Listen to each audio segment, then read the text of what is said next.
Alors maintenant, on veut réaliser notre vis de partie haute de lampe. Cette vis va permettre de visser la partie haute sur la partie basse de la lampe, que vous ferez vous-même.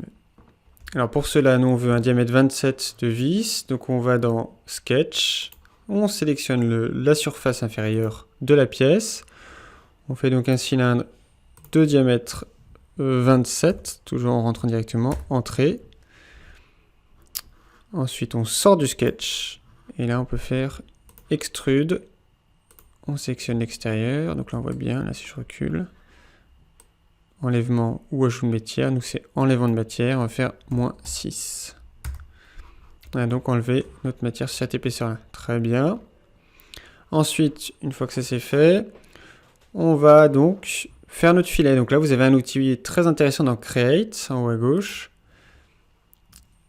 Thread, c'est cet outil-là, qui vous propose donc d'abord de sélectionner la surface.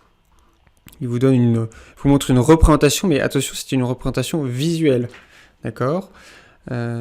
Avec le diamètre 27, M27 x 3, donc attention, le x3 c'est bien la largeur entre le pas de vis, entre les deux petites montagnes si on veut de la vis, et le pas à droite. Voilà, vous avez tous les éléments et vous pouvez choisir entre un ISO ou d'autres normes suivant évidemment la destination de la pièce.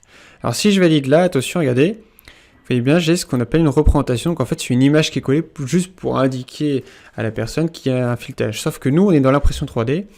Et ces filetages, c'est vraiment la forme de l'objet qui va être le programme d'impression. Donc il faut que ce filetage soit représenté. Alors à ce moment-là, vous faites clic droit, Edit Feature, on va retourner dedans. Et on va faire Modeled. On sélectionne Modeler. Et là, pour le coup, on a vraiment notre filetage qui est modelé. D'accord ?